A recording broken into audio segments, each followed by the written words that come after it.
तो भाई इसमें देखिए जो डी आई सी जी सी का मतलब क्या है, deposit insurance and credit guarantee corporation. भाई डी आई सी का मतलब क्या है कि जब आप क्या करते हैं, देखिए आप बैंकों में क्या है अपना पैसा जमा करते हैं, ठीक है।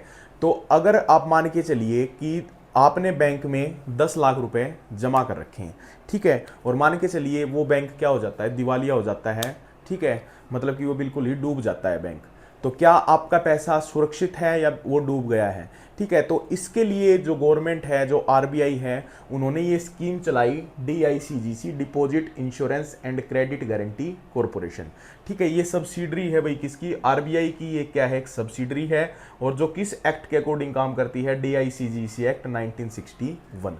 इसका मतलब क्या है कि आपका जो 5 लाख रुपए तक का ये क्या करती है, इंश्योर्ड करती है अमाउंट को जो आपने बैंक में जमा किया है। मान के चलिए आपने 10 लाख रुपए अगर जमा कर रखे हैं किसी बैंक के अंदर, और वो बैंक क्या है, डूब जाता है, दिवालिया हो जाता है, तो आपको उसके 5 लाख रुपए, मतलब मैक्सिमम लिमिट है 5 लाख, 5 लाख रुपए आपको क्या है भाई, बैंक है वो इंश्योर्ड, जहाँ से भी इंश्योर्ड हो रखा है आपका वो अमाउंट, वहाँ से जो इंश्योरेंस कंपनी होगी वो आपको प्रोवाइड करवाएगी। मतलब एक तरह से वो आरबीआई को देगी, आरबीआई आपको 5 लाख रुपए देगा। ठीक है, तो आपके डूबेंगे कितने भाई, 5 लाख। मतलब एक बैंक के अंदर 5 लाख रुपए का हमारा क्या होता है, जो हम अमाउंट जमा करवाते हैं वो क्या होता है, हमारा इंश्योर्ड होता है बिल्कुल।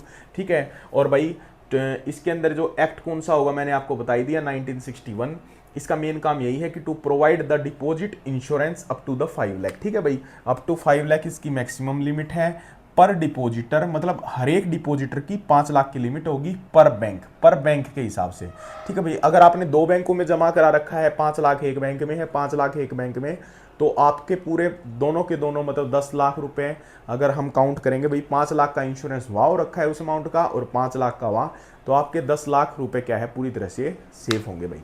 ठीक है, और फॉर बोथ आपका जो प्रिंसिपल होगा प्लस में आपका इंटरेस्ट अमाउंट भी इसके अंदर इंक्लूड है। ठीक है भाई, तो अब आप बात ये भी आती है कि जब हम कोई भी इंश्योरेंस होता है किसी भी चीज़ का, ठीक है, चाहे वो लाइफ का हो, चाहे वो पैसे का हो, या किसी भी चाहे वस्तु का हो, तो उसके लिए प्रीमियम पे करना पड़ता है। तो प्रीमियम ये क्या है भाई, कस्टमर के ऊपर नहीं डाला जाता, ये किसके ऊपर डाला जाता है, ये डाला जाएगा जिस बैंक में वो पैसा जमा है। मतलब जो इंश्योर्ड बैंक होता है, मान के चलिए आपने एसबीआई में 5 लाख रुपए जमा करा रखे हैं, तो एसबीआई क्या करता है, इसके अंडर डीआईसीजीसी के अंदर क्या है, आपका इंश्योर्ड करवाएगा, और जो भी उसका प्रीमियम होगा वो एसबीआई बैंक ही पे करेगा। किसको पे करेगा, आरबीआई को।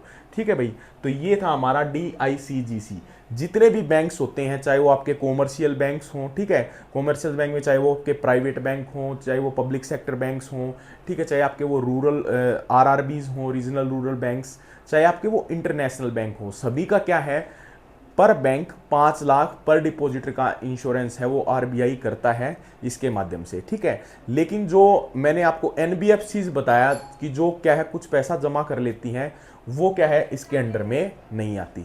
ठीक है भाई, तो इसमें यही था आज के लिए। अगला जो टॉपिक इसके अंदर देखेंगे भाई वो है